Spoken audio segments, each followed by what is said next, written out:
No te preocupes. It's not turned on. I don't know. Is this on? Is it on No. here? No, it's not. Okay. Now it's Sorry. Thank you. Yeah. What's talking about? Just in time. 3:30, just in time. Hi, everybody. Welcome. I've taken the time to write down a thoughtful introduction of Dr. Desireé, so allow me to read it. Good afternoon, everyone. It's my pleasure to introduce Dr. Desireé Cotto-Figueroa, professor and interim chair of the Department of Physics and Electronics in my alma mater, the University of Puerto Rico at Humacao. Dr. Cotto-Figueroa earned her PhD in physics from Ohio University in 2013, where she studied how radiation recoil effects, such as Yarkovsky and Yorp, shape the dynamical evolution of asteroids. Her research spans observational, computational, and laboratory studies of small bodies, including work on the mechanical and fragmentation properties of the meteoritic materials and their implications for asteroid disruption and planetary defense. At UPR Humacao, Dr. Cotto-Figueroa also leads educational and outreach initiatives, mentors undergraduate researchers, and secures funding for programs such as the Laboratory Measurements of Asteroid Fragmentation program and Encanto, which stands for Enhancing and Nurturing Careers in Astronomy. Please, let's receive with a big round of applause, Dr. Desireé Cotto-Figueroa.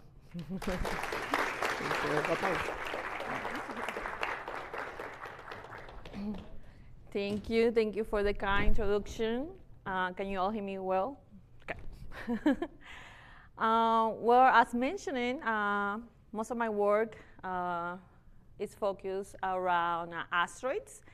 As you may all know, right, asteroids are leftover pieces from the formation of our solar system, and the majority of them are located between the orbits of Mars and Jupiter, right, in the main belt.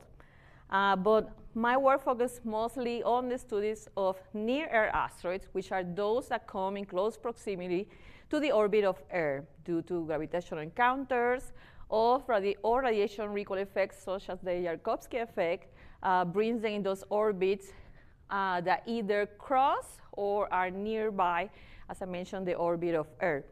In here, you can see you're seeing an inner plot of the location of the asteroids. All the green dots represent a position of a main belt asteroids.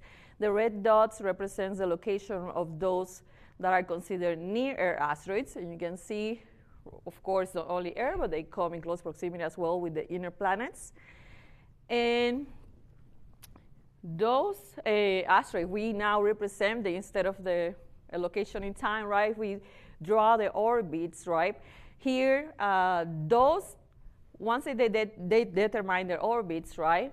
If at any point in the future, 50, 100 years, they represent a possible point of impact with our planet Earth, they are considered potentially hazardous asteroids, right? And it comes in another, basically, priority list where more observers dedicate more time to observe these asteroids. And eventually, once an asteroid is considered potentially hazardous asteroid, it doesn't mean it's going to remain like that forever. It depends as we get more and more observations and we reduce the uncertainty of the orbit, right? They either get excluded from the list or, right, we see the significance of that possible impact in the future. But you can see here in the diagram, right, the range of like the orbits that they represent. And then our planet Earth is, of course, bombarded all the time, right, with asteroidal material. So tons of these materials impact Earth all the time. Here you're seeing a diagram from the firewalls reported by the US government sensors from the 1988 up to recently of this year in October.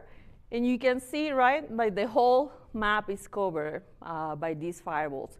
It's only, of course, when there are bigger impacts or they happen in a populated area, right, that they would pay more close attention to it, but really they happen all the time and in all locations of our planet. Now, the near asteroids, as of last week, right, we have discovered about 40,000 of them. Okay, as you can see in the blue plot, it says all. We have about 40,000, and these numbers, right, keeps increasing. Weekly, these plots, you can find them in the Center for Near Earth Observations of JPL. They update it weekly at least, right, and this number keeps incrementing.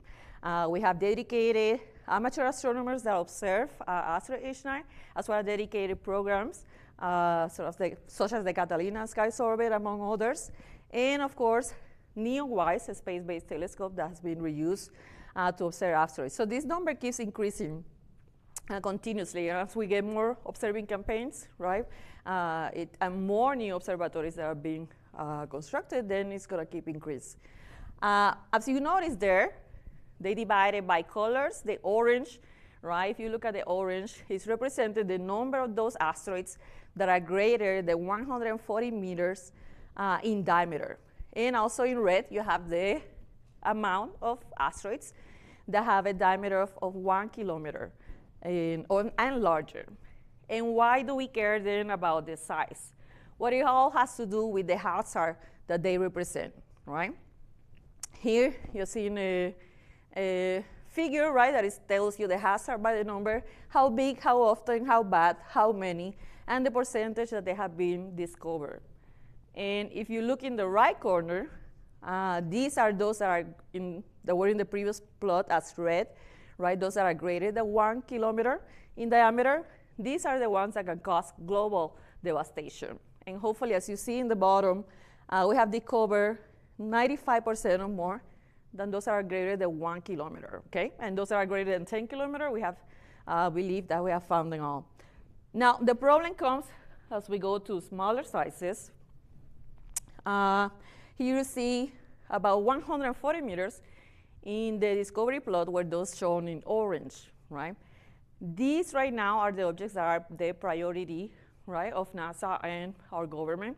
The government actually by 2005, the Congress, right, tasked NASA with finding 90% of all the asteroids with diameters greater than 140 meters by 2020. But as you can see in the bottom, we're in 2025, and we have only discovered only 40% of these objects, okay?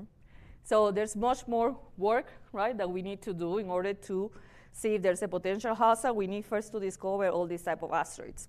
And then as you go to the other corner, the smallest one, the one that we don't even worry about yet, right, in terms of their discoveries.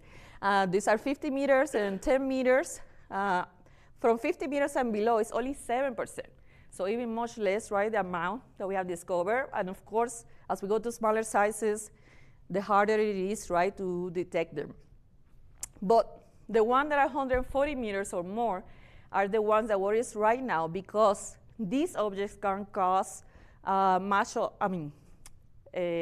casualties, right? Massive casualties if they hit a populated area, right? And they can destroy cities. So these are the priority that we have right now. It doesn't mean that the smaller one doesn't cause damage. It's just those ones that are greater than 140 meters can cause even more damage.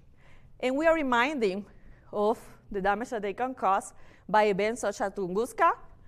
The Tunguska event happened in June 30 of 1908. Actually, Asteroid Day is on June 30 of each year in remembrance of this event and trying to bring attention to the public, right, of the importance of studying these asteroids. And when the event of Tunguska happened, it's about an estimated size of 60 meters in diameter, and it flattened an area of over 2,000 kilometers squares of a forest area. Luckily, right, it wasn't a populated area, but this is the most powerful event in recorded history, right, of humanity. Chelyabinsk in 2013 also happened, right? It's been more than a decade, but in this event, it was an asteroid with a diameter of about 18 meters. And it exploded over the atmosphere in Chelyabinsk, Russia, and over 1,500 people got hurt, right, from this event. It was not by direct impact, but, you know, human curiosity. First comes the light, right, of the big fireball, as it's shown in the image, and human as a curious, of course, we go to the windows to see what happened and then cause the shock wave, right? And then so all these 1,500 people that got hurt is mostly from windows or stuff that fell off from the roof, etc. But still, right, 1,500 people got hurt from this tiny asteroid that we still, at the level of NASA and the government, not to worry about. But it just reminders, right, of what they represent. So due to this potential risk and what they represent, right, to our planet, NASA designated a Planetary Defense Coordination Office, so in 2018, which is responsible now of coordinating all the efforts that has to go, to do with planetary defense. And one of them is, of course, to search, detect, and track.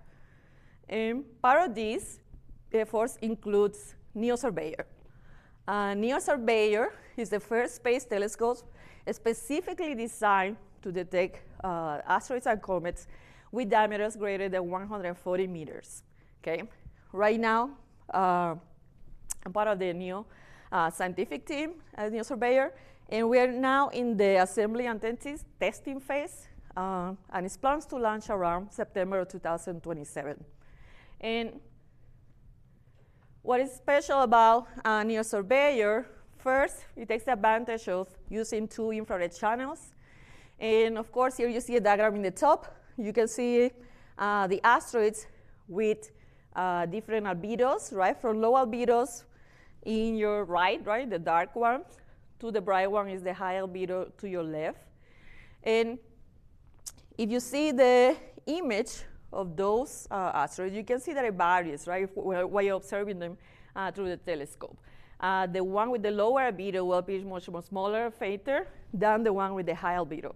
Now, if you see in the bottom, if you use infrared light instead of the visible light, then you can take advantage of that heat and you can detect all the asteroids. It doesn't matter the albedo. You can detect at the same brightness, right? And it also helps you with determining their diameter, right, their albedo, among others, using thermophysical models. So this is what NEO Surveyor is going to do. And here you have a field of view of a comparison, right? In the middle, you have the sun, and all the blue dots represent a potentially hazardous asteroid. And then the yellow rectangle represents the field of view of the ground-based surveys, right? And then in the pink or reddish, right, that is between the yellow rectangle, you see the field of view of NEOWISE, right? The space telescope that was repurposed to observe these potentially hazardous asteroids. And still, with that little field of view, it's been thousands and thousands of objects that NEOWISE have contributed, right, to its discovery. Now, if you see the 2 cones, the 2 gray cones, that's the field of view that's going to have NEO Surveyor, right? As I mentioned, it's the first space-based dedicated telescope that is designed from the beginning to detect these kind of objects. So we can see the parts, the leading and trailing part of the orbit of Earth. And of course, the field of view is huge compared to that was for NEOWISE. So that's how we expect, that in the next 5 years after launch, we're going to significantly reach that goal of detecting 90% of these asteroids with diameters greater than 140 meters. Now, another main point of the Planetary Defense Coordination Office is also to characterize, right? So it's not only important to detect them, but once we detect them, right, if there's one that represents a potentially hazard to Earth, right, it's important to understand their evolution, to characterize them, and know how that material is going to behave, right, to any mitigation technique that you are designing. So NEOWISE is also help to characterize them by, as I mentioned, determining their diameters and albedos, among others. I quickly show here one of my projects is with undergrad students. And as part of the NURO consortium, we go to the lower observatory, and we have an observing campaign to observe those NEOs that are the priority list, right, that was recently discovered, in order to obtain their light years and determine the rotation periods. These rotation periods, in turn, help theories about the calculations of the Yorp effect, the Yarkovsky effect, among others. So this is one of the little projects that we do, but the main project I want to talk about today is the one about doing experiments on meteorites to understand the fragmentation, and also by that to understand the fragmentation of their parent bodies that they derive from, right? The near-Earth objects. And we do this to inform mitigation studies, right? So in case that there's, like I said, a potentially hazardous event, and they need to design mitigation techniques, so we want our studies to inform them, right, how this type of material of the asteroid that they're observing is gonna react. It also informs in what is asteroid missions and stuff, when we're designing, for example, the collection of samples of asteroids. It's important to know, right, how strong or weak is that material. We don't want to waste millions and millions, right, in a mission, and then the asteroid that you went, you break the arm that was going to collect some sample or things like that. In the case of the OSIRIS-REx, we saw how it went further into the interior of the arm that was collecting the material because, you know, it was much weaker than what they thought. So now, when we talk about asteroid disruption and asteroid fragmentation, there are many studies, right, that do simulations about this, but the majority of these simulations are based on the physical and mechanical properties of terrestrial analogs, such as basalt and granite. And basically, we don't think that's a good idea based on experiments, right, and different research projects that have shown that they behave completely different, the asteroid materials, than the terrestrial counterparts. So we think we should take advantage of the meteorites in our collections, okay? They provide the best and sometimes only direct insights into these fundamental physical and mechanical properties of the asteroids. And of course, there's a bias. When we got a meteorite, we of course are getting the strongest part of that, you know, initial asteroid body that enter our atmosphere. But still, right, based on those previous studies that I have mentioned, we think it's important to use them, right, to try to understand the fragmentation of asteroids. And what we're considering here is the stochastic variation in strength and what it implies for the weakened leak failure of larger random specimens of the same material using what is called the Weibull approach. Basically, the scale of asteroid strength from the centimeters to tens of meters or more can in principle be connected via this Weibull theory, right? It basically explains in probabilistic terms why small samples of rock are stronger than the whole, okay? And here you see an example. This is from the Weibull theory. And you can imagine what you see to the left. Imagine it's a sample, right? You have the big square, which has inside a lot of flaws. And you have the little square that is showing a selected area of the matrix that doesn't have any flaw.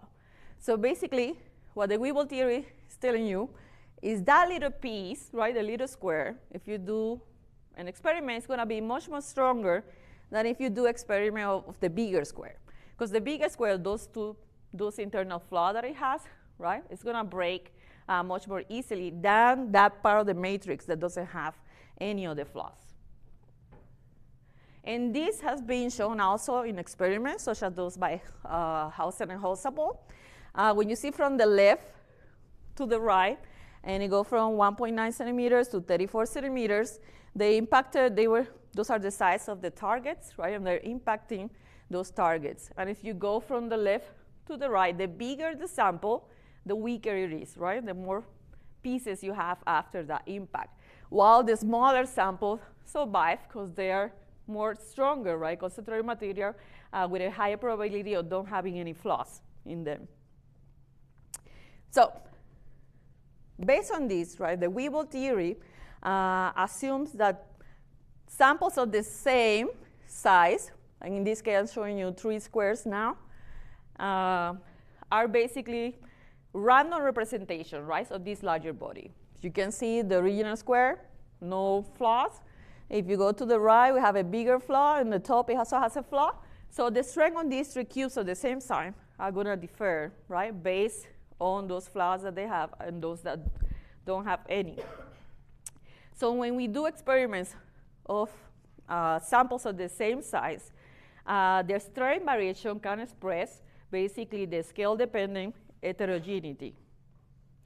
And in particular, such variation can be used to predict the failure strength of a larger sample of the same material. Given that equation that you see there from the Weibull theory, is basically the probability of failure of that material.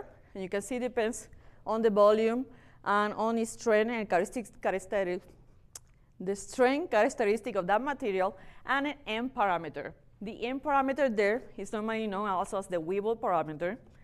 And basically, that's what we are trying to determine for the different types of meteorite in order to scale what will be the strength of similar types of asteroid or material larger size.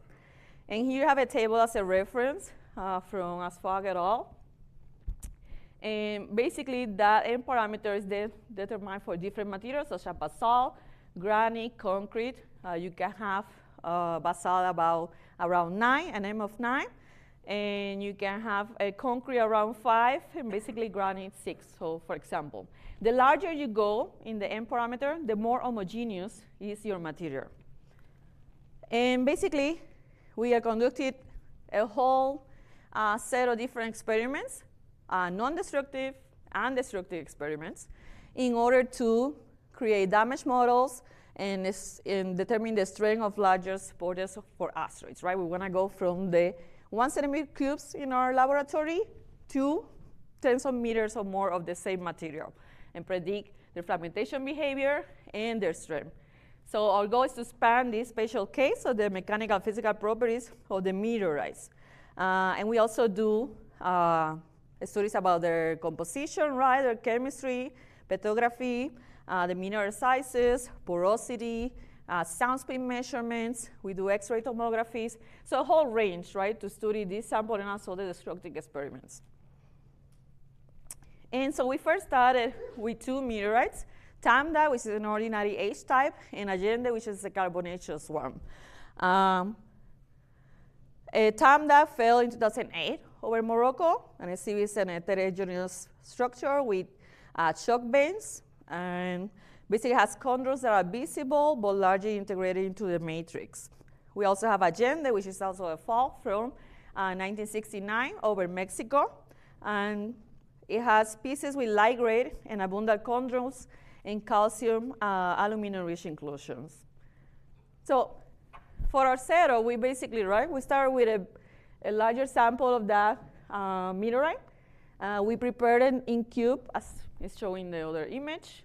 Those cubes, they are painted in a speckled pattern, and we use a 3D image correlation system, right, where you can see there to the right, we have the cameras, and it's recording and tracking the speckled pattern of these meteorites while the fragmentation is happening. And to the left, it's just showing you basically a cube comparing to also calibration cubes that are used for the system. So we conduct the compression test experiments, and here you can see also the result of fragmentation of one of the cubes. And of course, we get the strength curves, right, for each of the samples. And here you're showing a little video, right? With the digital image correlation system, we can track the whole process on time, and it shows you like the cracks forming. Here's an example for Allende until the failure completely happens. Here you have also an example for Tamdakht, and it's the same. This one is taking a little bit longer. Tamdakht showing higher strengths than Allende. But the same, it's going to start showing the stress concentrations and until the cracks start to form and eventually the disruption happens.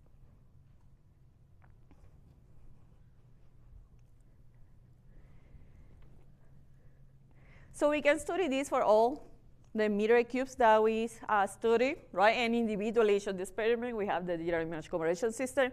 We can also compare if we have a very diverse set of results. We can try to do, right, examine the composition of those cubes, the behavior of the fragmentation, etc. So we can also do individual comparisons between them. And here what you see is just a graph, what is used basically to determine that M parameter. Okay, so from the equation of the probability failure, after some mathematically steps, you can write it down as the bottom equation, where the M basically becomes the slope of this graph. And we determine in this case for Tamdakht it has an M of 1.73, and for Allende, M of 4.46. Now, this is the main plot. You will see it over and over. What you have here is basically the strength in megapascal in the vertical size versus the size in the horizontal frame in centimeters and in a log-log scale. And what you see there on the top is basically just the compression strength measurements of the meteorites, right? These are the strengths that we got from those compression test experiments, right? So each symbol represents a cube that we did an experiment. And using the probability failure distribution, right, of the Weibull theory, we can then use those equations to scale, right? Those lines represent the range, right, with a 2 sigma, of the strength that an asteroid with the same material will have, right, as we go to larger scales. And this is derived solely, right, from those compression test experiments. And what we have here now is we overplot the reported strengths of fireball data of the same type, okay? And here also for comparison, those lines that are pointed by the red arrow are like the scale dependence of the terrestrial analogs, basalt, granite, and concrete, okay? So you can see in this case, if a simulation will assume the strength of the terrestrial analogs, it will significantly overestimate the strength of an asteroid with the material the same as the Tamdakht meteorite. Now we're doing here the same with the other meteorite. Here you have the compression test strength measurements of the Allende meteorites. This is the carbonaceous one. So again, we derive a scale dependence based on those experiments, and these are the reported fireball data that we know of carbonaceous fireballs. And again, I plot the terrestrial analog scale dependence for comparison. And these are more closer, right? If you use terrestrial analogs, it will not significantly overestimate their strength. But still, here you can see for both cases, now I overplotted the two cases. The shaded area is the carbonaceous one, and with the yellow arrows. And Tamdakht, the H-type, is the red arrows. So you can see from these measurements, right, that the scale dependence that we derive solely from those compression test experiments of the meteorite cubes, right, encompasses most of the airborne data of the reported fireball of the same asteroid material. Okay. So we did this with the H-type and the carbonaceous one. And so then we proceeded to do, okay, we're going to do now with another type. We're going to go to the L-type one. It's another common classification, right, of the near objects. So we went to do L-type, which shows Aba Panu. Aba Panu fell in 2018 over the Nigerian state of Oyo. The stones are grayish green and show scattered rounded to angular light color class. They are dominated by a gray surface matrix, and they were very difficult to cut, right? We had problem preparing those cubes because it was so strong. It lacked any visible fractures and shock veins. But we prepared the cubes that you see in there. And again, you had the same plot. So we have the strength versus the size. And in the circle, you're seeing the strength of this Aba Panu meteorite. So we derive the scale dependence based solely on those experiments. And now here I'm showing you the fireball data for the L-types. Okay? Now, for comparison, I'm showing you again terrestrial analogs. Now, in this case, contrary to the case of Tamdakht and Allende, we have a big gap in here, right? So, what happened here, right? Why we observe such a difference for Aba Panu? Well, to start with, we can already tell, right? From the beginning of the sample preparation, we know they were very difficult to cut, right? Seems like a very strong material.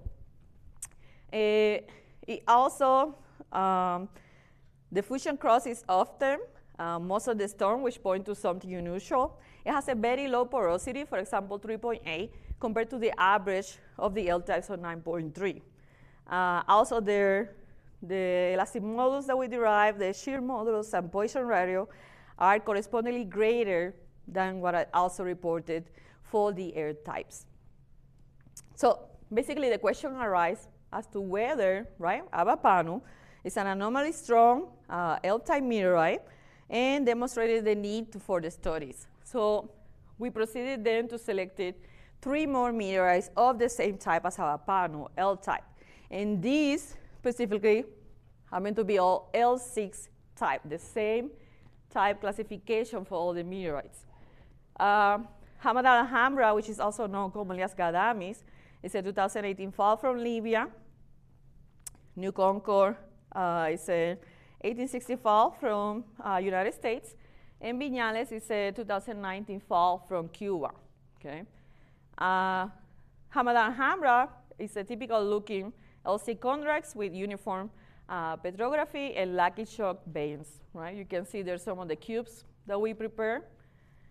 And New Concord basically has the opaque material is usually found in the spaces between silicate minerals and frequently concentrated at the chondrite rims. And in the case of Viñales, the stones are covered by black fusion, and interior is also light colored. Okay, so you see a meteorite description for all of them, but they're basically all the same time. Here, again, you have a video, right? This is an example of the fragmentation process, the 3D image correlation system. And you can see the fragmentation, right, of that cube. At the top, the same we show you, for example, if we do, for each of the meteorite, we have a range of cubes, right, from, if we did 10, 14, etc. So this is a sample of the graph, the plots that we get for the range of strengths of those meteorites. And now, also something important we wanted to do, we wanted to start also doing microstructural modeling, okay, of the fragmentation. So we have engineering students that are working on this, and they basically did a representation, right, of the microstructure.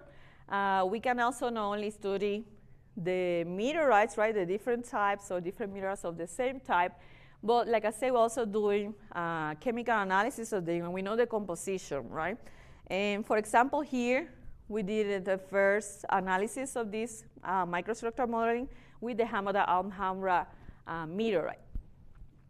And basically, it's using a MicroStructPy program that is basically a mesh generator. And you can put the primary minerals, the spatial distribution, the grain spacing, the micropoles, among others. And basically, there's the modeling based on, the movie's there. Basically, you have the evolution, right, an auxiliary phase of the crack evolution. And basically, you can derive the mineral properties from the Young modulus, the critical stress, just as it's shown in that table. So we can go by each of the mineral that is composed mainly that meteorite, and then incorporate that into our simulation. In the videos that I just showed you, basically an X-ray video of the tomography of one of the cubes, right? So we can determine the percentage, right, of the volume fracture of each of these minerals. And also, right, by doing nano-indentation, among others, we can determine individually just like the compression strength, the transit strength, among others. And here's an example of just showing you different representations, right? The 4 graphs that you have here in different colors, right? It's showing you the 5 primary minerals that have Hamad al-Hamra. You have olivine, pyroxene, pyroglast, troilite, and kamacite. And we can play, right, with the size distribution of all of them. And also we can add micropores also into the simulation. So we did different cases, right, of these compositions. And to the right, what you're seeing is the fine element model representation, right, that is going to mimic the compression test experiment that we are conducting. And here you just have different snapshots, basically, of a simulation for 2 cases, top and bottom, going from 50 seconds, 55, and 56. And you can see how it also mimics the crack, right, formation and evolution across the simulations. And basically, what we can see from these simulations that we did with Hamad and Hamra, which is the first one that we have done so far, it shows a higher damage in olivine, plioclase, and pyroxene compared to triolate and camacite, right? These experience less damage. Normal stress dominates and exceeds the shear stress in all cases, driving the crack propagation. Also, in terms of the role of the microstructure, the grain spacing and microporosity affect those stress distribution and crack evolution. And basically, the cracks tend to start at phase boundaries and propagate through the weaker minerals, okay? So we're starting from this compression test experiment, try to mimic what we're seeing in those compression test experiments. But ideally, right, we want to scale this also to simulations of asteroid disruption and fragmentation, right? We can do the same, simulate an asteroid, larger material, larger body, impact velocity, and doing the same distributions that we see of those meteorite cubes, right, scale it to larger size. And learn right from those simulations of how the asteroid will behave, right, during the fragmentation process. Now, we go back to the same plot, but now you have here the 4 cases of those L-type meteorites, okay? You have, in the circle, as all the plots before, you have the strengths of the meteorite samples that we did the experiments on the 4 different L-type meteorites. And here we overplot what's the reported fileable data of the L-type. And here now, instead of showing you one, showing you the 4 meteorites, right, at the same type. And those are the size dependence that we derived solely from those compression test experiments. And here I'm just showing you for each of the meteorite types also what is the M parameter that we derive, and also what is the average strength that the meteorite have. Remember, a larger M means a more homogeneous behavior. And of course, Aba Panu, this is the first one we did, right? It shows that it's very strong. And it also, if you compare the M's, right, it's a larger M for those all M types, right? An M of about 29. And you can see the average strength is 438 megapascals, okay? The range that we got for the different cubes was from 365 to 578 megapascal for those cubes. Then you have Hamad and Hamra. And this one, if you can see, right, and compared to the terrestrial analogs, is stronger, right? Also not as strong as Aba Panu, but it will be much stronger, right, still, than those terrestrial analogs. So it's another meteorite that using terrestrial analogs, you were underestimate, right, the strength of that asteroidal material. Then we have Viñales, which is also kind of a special case in another sense. It shows evidence of a mixed Weibull distribution. And what I'm saying by this is basically, right, that M parameter that you're deriving. It basically tells you, or it comes from the main factor that is driving the fragmentation process. So in the case of Viñales, we think there are 2, perhaps, compositions that are driving the heterogeneity that we see, right, in the range of the strengths of these samples. And one perfectly reasonable explanation is the shock bands. This meteorite is covered by shock band, as shown here.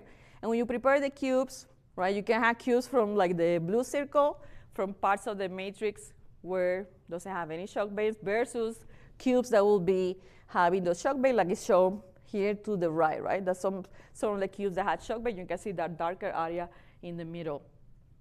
So perhaps that's what's happening in the case of Viñales. Also, you can see it ranged from a strength of 42 to 188 megapascal. So this is a possible explanation that we also studied. And here, New Concord basically encompasses some of the airborne data, right, of the L types. We don't got the lower part of those air fireball data, but out of those, out of the 4 meteorites that are L types, New Concord seems to be the more relatable, right, to the fireball data that we have observed of that type. And basically, so besides deriving that scale dependence, right, we want to inform how those asteroidal materials of larger size will behave. We also reporting, right, what will be the coefficients for damage models. These are commonly used, right, in planetary sciences for asteroid disruption simulations. And you can see in the top, so we have those parameters derived for basalt and granite. That is what is commonly used. And then in the bottom, right, for all these meteorites that I have shown you today that we had done these type of experiments, we also have derived those parameters that are needed for those types of simulations. So ideally, right, instead of using basalt and granite for all, or at least some test simulations can be starting to happen where we can compare the outcome, right, of how an impact simulation, the outcome of that simulation will happen comparing these different types of material. A terrestrial analog versus an H-type versus an L-type versus a carbonaceous one. And then you can see, start learning, right, about the different behavior of their fragmentation. And basically, so in conclusions, right, we want to develop a more true, thorough understanding, right, of the bulk physical and mechanical properties, right, of the meteorites, and by extension, no, of the population of their neo-parent bodies. And we want to reveal how the strength properties scale with size for a range of meteorite types that are representative of air impacting asteroids. We also want to test the robustness of the strength scale dependence derived for studying meteorites. For example, I show you we did 4 meteorites of the L-type, but at the beginning, right, for the Allende and Tamdakht, they were a carbonaceous one and a H-type. It perfectly matched, right, all the firewall data, but then we encounter Aba Panu, and then we encounter all the different behavior of all these other L-types. So we also have to go back, right, and analyze as well more of the H-types and more of the carbonaceous one.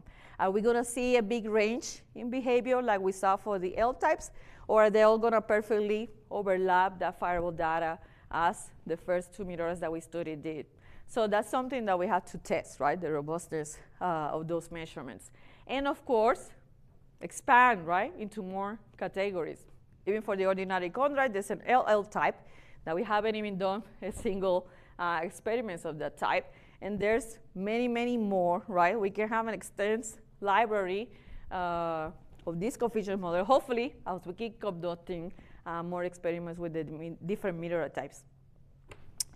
And as I mentioned, we want to provide these improved coefficients for commonly used damage models to enable more quantitative predictions, right, of the destruction of these atmospheric bolides and large boulders on asteroid, and improve simulations of asteroid disruption and deflection.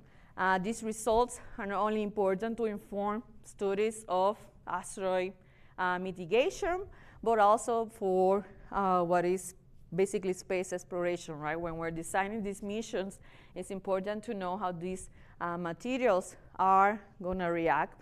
And in the case of planetary defense, of course, the stronger the material it is, right, the more damage it will cause locally versus weaker materials. But again, these are 6 meteorites that we have studied so far. We want to keep conducting these experiments and keep learning about the difference in these behaviors, because at the end, by doing these studies of the physical and mechanical properties of the meteorites, we're going to learn basically about the fragmentation behavior of the asteroids. And that's all I have for now, so thank you for listening. Oh, sorry, I do have one more. Of course, I want to acknowledge the grants from the yearly opportunities for research in planetary defense program, but more importantly, I also want to acknowledge my collaborators. This work is done in collaboration with my colleagues at the University of Arizona, Dr. Eric Asphaug, and colleagues at the Arizona State University. We have Dr. Lawrence Garvey, who is the curator of the meteorite collection at ASU. Dr. Aditi Chattopadhyay is an engineer at ASU, and the 2 grad students, Mostafa Mohammed and Fazli Rabbi. So I'll thank them for their work too. So thank you again for listening.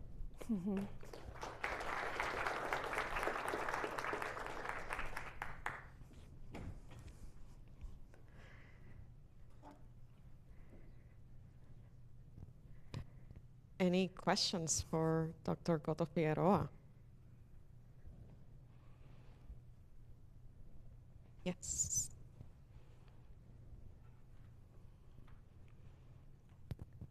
Thanks for the really nice talk. Thank you. One of the surprising discoveries from the OSIRIS-REx mission was, as you know, this kind of serendipitous observation of particles shooting off the surface of the asteroid.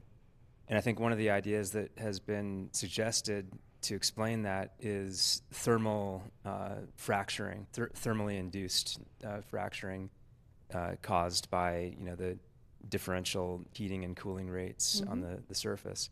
And I'm just wondering, I noticed in your experiments that as a result of the stress-induced fracturing that you were measuring, at the end of the experiment, there were lots of smaller particles and bits that had kind of accumulated on the bench. And do you have a way of kind of measuring the I guess first, is that a common result of your experiments that you get little, smaller particles fragmenting off? And then also, do you have a way of measuring the energy that's released during that crack propagation? And could that potentially explain the ejection of those particles from Bennu? Yeah, so we had done a few, after each experiment, all the meteorite is collected, right, the remaining material. And we have done some of them where we also sieve, right, the different sizes and stuff, and we account like the amount of material that was lost in the smaller fragments.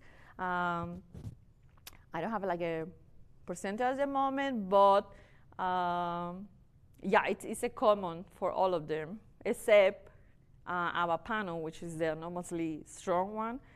It will explode. Like it wasn't a slower failure like those ones that are shown on the video.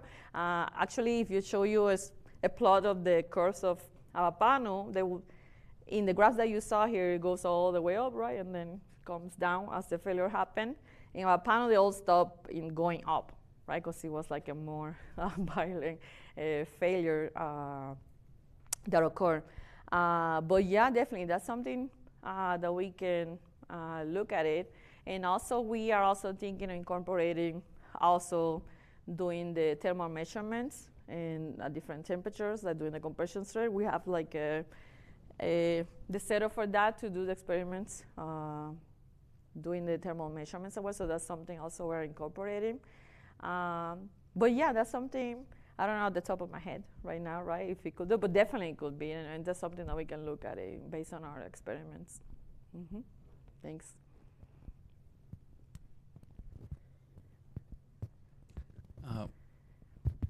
Thank you for the very interesting talk. Already in your talk, you showed a slide with 4 categories of asteroids depending on their sizes. Can you actually go back to the slide? This one? Very early in your talk. So depending on the sizes, so the beginning.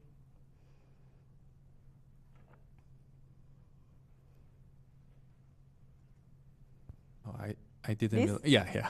Okay. So I have a question about the percentage of discovered asteroids. If you haven't located them, how do we know whether they exist? Yeah, so this is based on simulations. For example, even now for Surveyor, right? There's a lot of preparation that we do in simulations so you simulate, right, the air geometry zone and the asteroids, and you do different populations, right, representative of the populations that we know based on their sizes, the albedos, all the characteristics that are currently known. And we do multiple, like I say, you can do at least 25 different model populations, what we call them. And then you do simulations of how much of that population your detector, right, detects in a given time frame existence. And So those numbers are basically estimated by that from all the previous, like space-based telescope and things like that. It's basically you insert those fake populations, and then you estimate from that the amount that you can discover. So in that sense, that's what they basically say. They didn't say, for example, detect 100% of them, because even by the simulation, they can tell you the best they can do will be 90%, for example. And again, if I tell you it's at 40, it's because given on what we estimate it will be, then that's the percentage we will be. But it's just based on simulations. Yeah, it might be. It's not going to be an exact number, right? It's just an estimate. Yeah. But at least there was a question. What's there? Okay, yes. Wait patiently. Thank you. I think my question is about the slide before this one. It was way early on in the talk where you had, it's even before this. It's the plot showing all of the impactors since the 80s. Yes. Oh, I'm going the wrong way. Sorry. Yeah, that one? I think even earlier, it was one of your first slides. Yeah, this one. Okay. I'm curious about that big red spot with the highest impact energy. Is that a significant event, or what makes that one? Yeah, I mean, that has to be the, not Tonkoskava. That has to be the Chelyabinsk meteorite. And if not, it will be the Tonkoskava. It's in the Russia part. Yeah, and it's just the amount of energy, right, that they release. Basically, they can compare. What is commonly used also to compare is like for example, an atomic bomb like Hiroshima. For example, I think Chelyabinsk was around, 30 to 60 amounts of time the energy released from that bomb, versus Tunguska is in the hundreds times the amount of energy that would release. So it's a comparison also, right? We think normally, right, we say atomic bombs, and we think, right, it's a big danger and a lot of hazard. So these asteroids are capable of releasing big amount of energy. And then, so the sizes, right, what it tells you is the impact energy. The red, right, it will have more versus compared to the blue ones. But yeah, it's a whole range, and like I said, even from that, for example, Chelyabinsk is only 18 meters. It's the ones that we don't care. And 1,500 people, right, like was hurt by this impact. So they all matter. We are worrying more now about as I mentioned, 140 meter is the target, because it's the hazard that they represent, right? We haven't discovered 90% of them are still at the 40s. We first have to discover them, since there's one that is already in a trajectory to impact us, because the main key here is to act with time, right? The better prepared that we are in advance. It's not the same to try to develop a mission in a year or two ahead of time, that if I know that in 10 years, right, it's going to impact me. We can do test simulations. We can design a better spacecraft and things like that. So the key here is to act with time. So first we need to detect them, and also don't forget about their characterization, right? And see, inform these studies of mitigation of how this material will react. Even the rotational periods, right? It's important when they're trying to impact the asteroid, right? Something that comes into play into the calculations. So even the simple thing to characterizing is definitely contributing to our planetary defense. Thanks.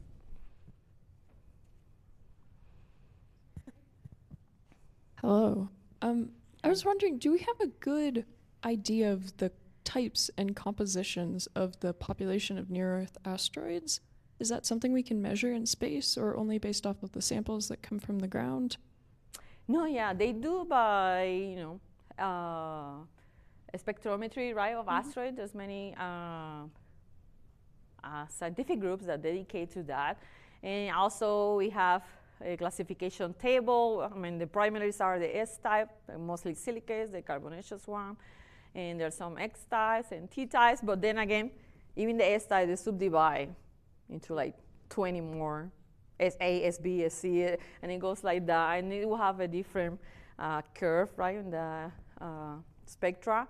And so it's the same with the meteorites. When we get these meteorites, we're going to talk. Also, there's subdivisions of each of them. But yeah, we know of them by their spectra. There hasn't been many direct links yet from meteorites to actual asteroids. And again, passing through the atmosphere, it also have implications on changing their compositions and things like that. So it's something that's also a work in progress. Mm-hmm. Great, thank you.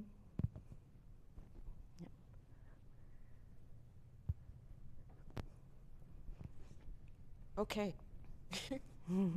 Here I go.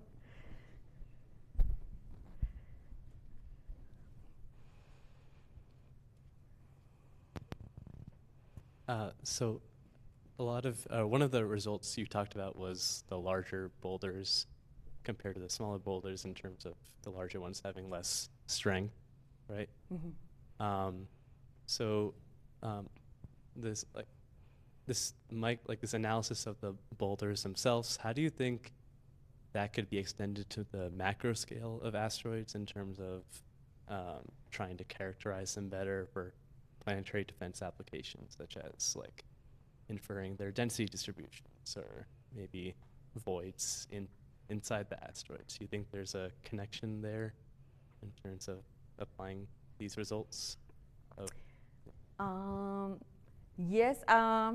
So we normally talk, from going to the centimeters to tens of meters up to, sizes of large boulders on asteroid, because also the Weibull theory has some limitations. Like there's a limitation of the size that you can assume, right? It will behave as a whole, that body. And then, of course, we have to remember asteroids can have even different compositions, right? Each boulder could be a different compositions. There was one famous, also meteorite, I think it was 2008 TC3.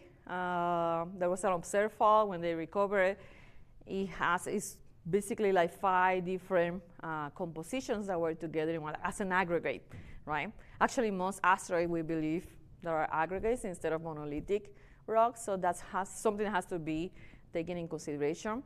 But of course, you can always assume up to a certain point, right? Like just how this meteorite will behave, this fragmentation process, you can scale it up to a certain point and assume that a larger body of the same material will behave in the same way. Mm-hmm. Thanks. Yes. One last question. Thank you.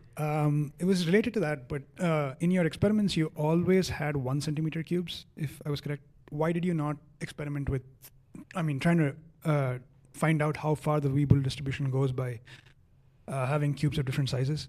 So maybe 1 millimeter cube or so on.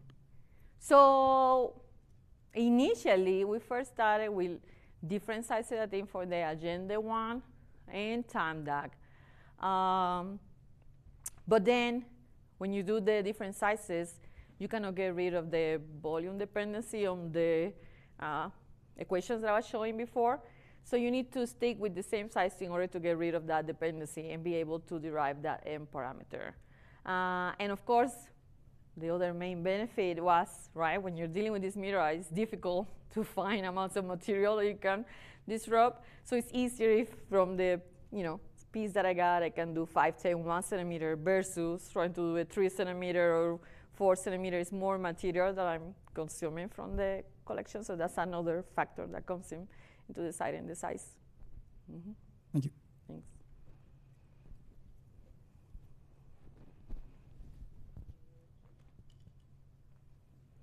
I think we're right out of time.